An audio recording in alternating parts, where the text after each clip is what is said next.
मुंबई की हवा में उमस और गर्मी थी। ये शहर कभी नहीं सोता।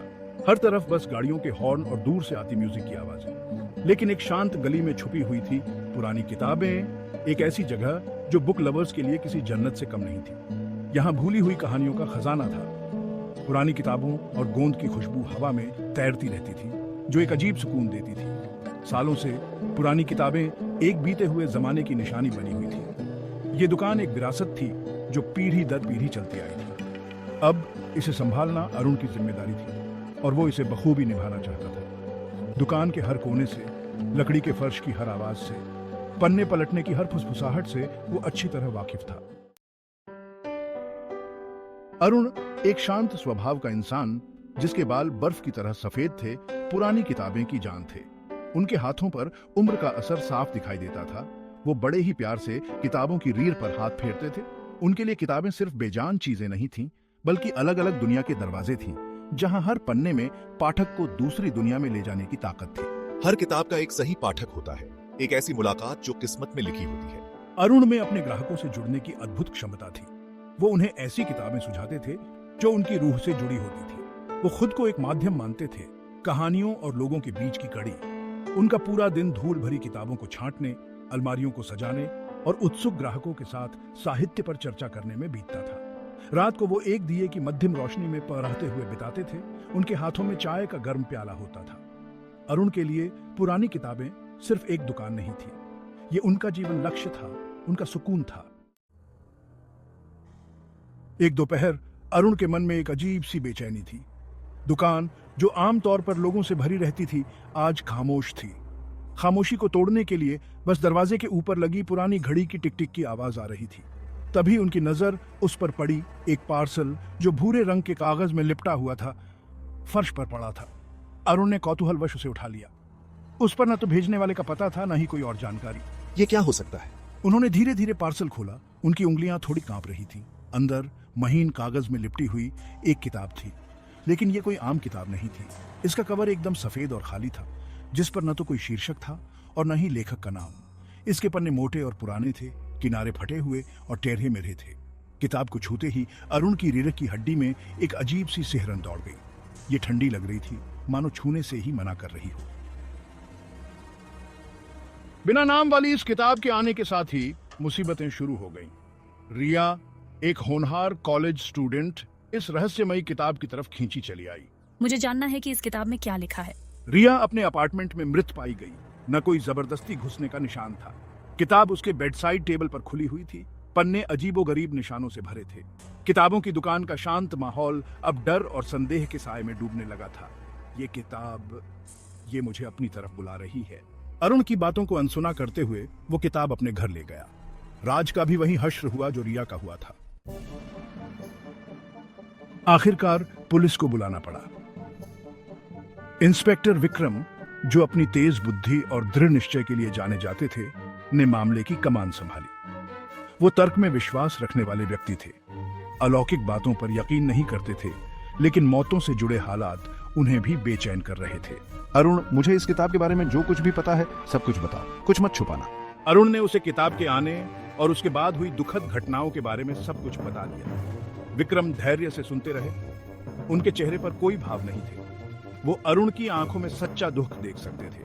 विक्रम ने पीड़ितों के परिवारों से मिलने का फैसला किया। उन्हें रिया की प्राचीन संस्कृतियों में गहरी रुचि के बारे में पता चला।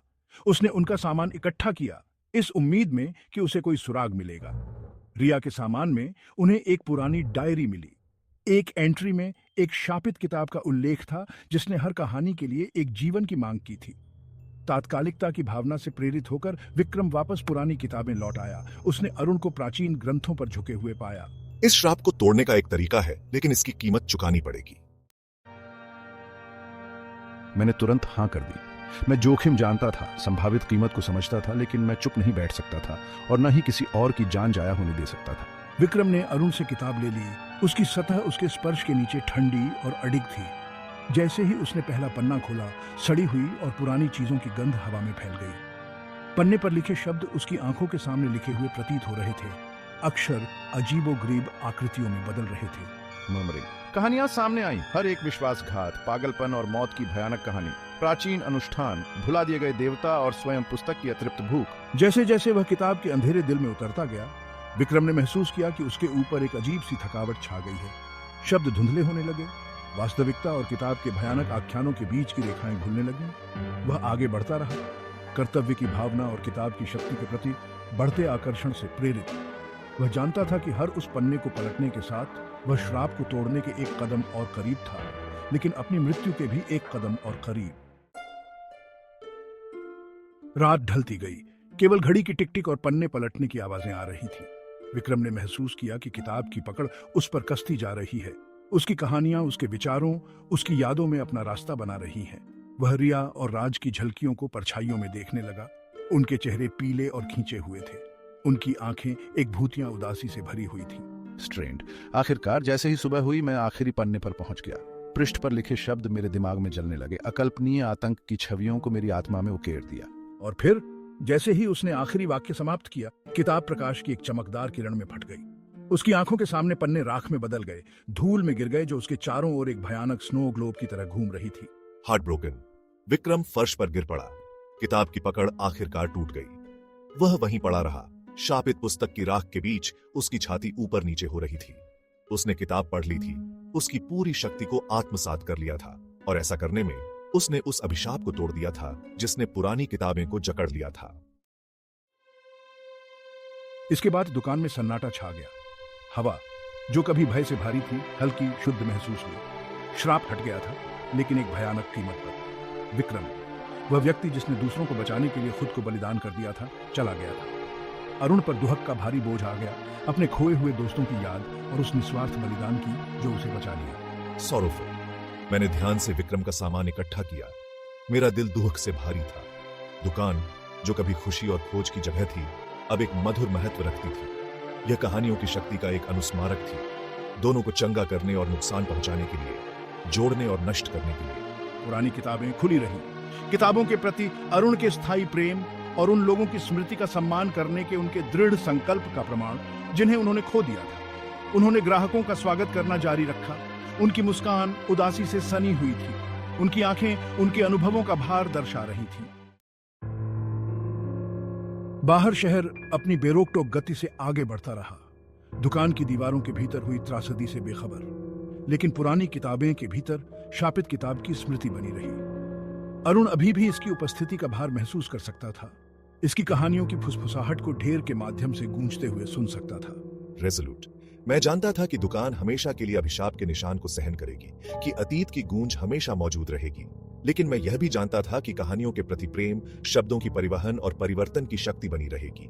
और इसलिए पुरानी किताबें एक मौन प्रहरी के रूप में खड़ी थी, भूली हुई कहानियों की संरक्षक, एक ऐसी जगह जहां अतीत की फुसफुसाहट भविष्य की आशाओं के साथ मिलती थी।